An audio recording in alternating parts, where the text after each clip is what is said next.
jingle bells, jingle all the way. Oh, what fun it is to ride in a one-horse open sleigh.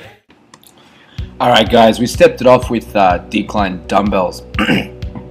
Just warming up here on the 80s, not doing anything too fancy. I like to set, this is how I set it up if I'm doing dumbbells decline on my own. So like I just put the dumbbells at the top and balance them, make sure they don't fall, and then pull them down so I can do the declines.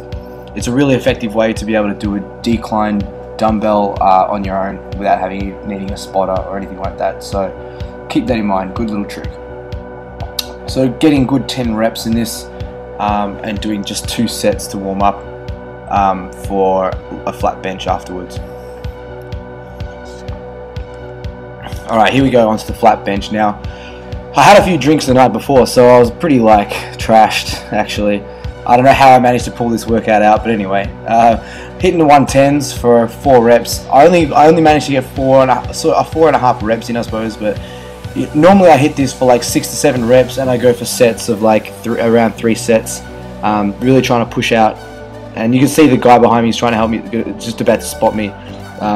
We trained together before a few times, but that was alright. So I dropped back down to just hundreds and just pumped out the reps here. So I think I got like 8 reps here. We did 3 sets of the flat bench. So we'll talk about the amount of volume we're doing the workout and the reasons why. I'm on a bulk, so you know I want to get the most out of the training I can. So really hitting the reps here. Trying to go as low as possible without causing too much tension to the shoulders. I'm arching the back pretty well, and yeah, just really pumping out the reps. So it was Alex's turn. So Alex is smashing it out here. He's also increasing the weight, hitting a PR for this flat bench as well. So this was a pretty tough workout for him. Sort of helped him push it along and make sure he's really making some gains. So yeah. Squeezing and push that.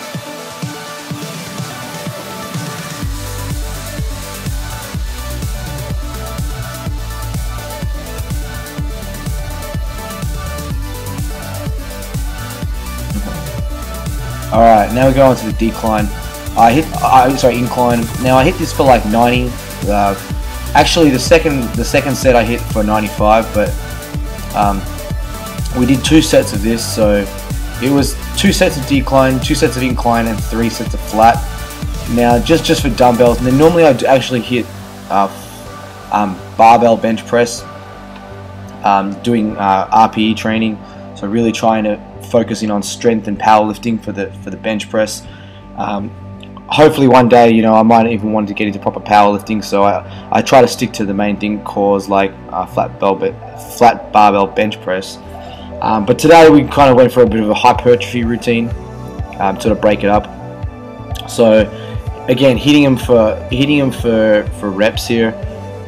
Really just hitting all the stabilizers, making sure everything's nice and strong, and yeah, and pulling the humerus across with the chest. Hence why we use dumbbells.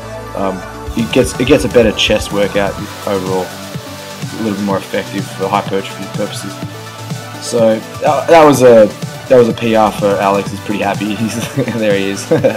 So yeah. Anyway, moving along. So now we did. Now we're just trying to pump a bit of blood into the chest, just getting much more reps in. So we did 4 sets of this isolation on the chest, and we hit it for 20 reps each set. So really punching out 80 reps overall for this particular exercise. And it just pumps a whole bunch of blood into your chest.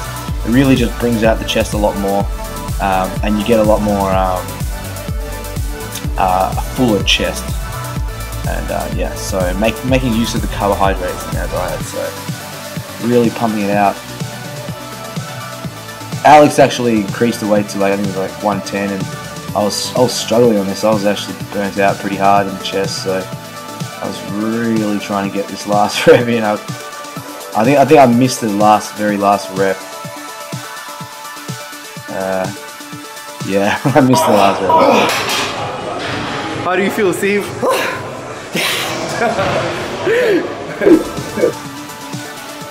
Alright, now we go on to cable flies. So cable flies were really effective. The reason why I bent over and used thoracic extension in the lower back, keeping the chest up, dropping the knees a little bit.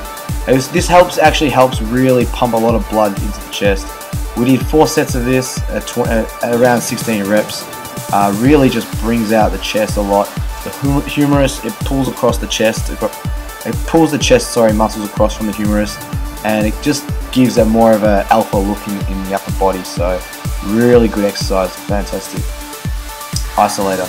And you can actually use this as to warm up your chest a bit too before you hit really heavy movements, like compound movements, like barbell bench press, obviously. So again, hitting the chest here. Alex has got really good form. Just really bringing it in, making sure that trying to touch the elbows as much as possible. Trying to keep the arms straight when you get towards the when they get together. A bit of concentration. All right.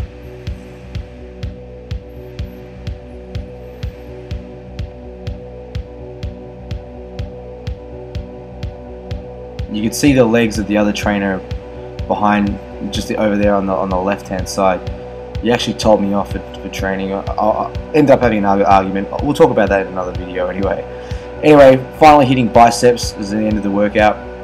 I like to do this is a Chris Jones type style, high volume curls. So basically 3 sets of curls. So it's like goes, you know, I go 35, 30, 25 for 10 reps each set. Superset, have a rest, and then do hammers. Have a rest, do curls again, hammers, curls, hammers, curls. So it's like all up, it's like 6 sets, you know, of supersets. So it's a shitload of volume really for the arms. But you know, if you want the arms, if you want the upper body, if you want to bodybuild, this is what you got to do. You got to do high volume, a lot of work, and put it in. So at the end of the day, it gets the results. You know what I mean, guys? So it's pretty tough. This gets a really good pump in the arms. Really good way to do it.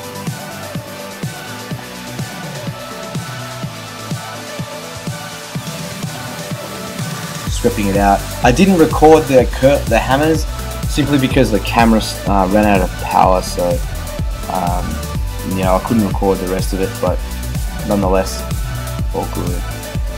All good. Yeah, a few people admiring the Santa hat. Good fun.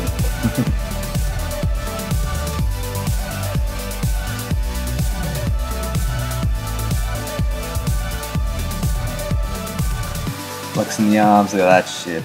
Yeah.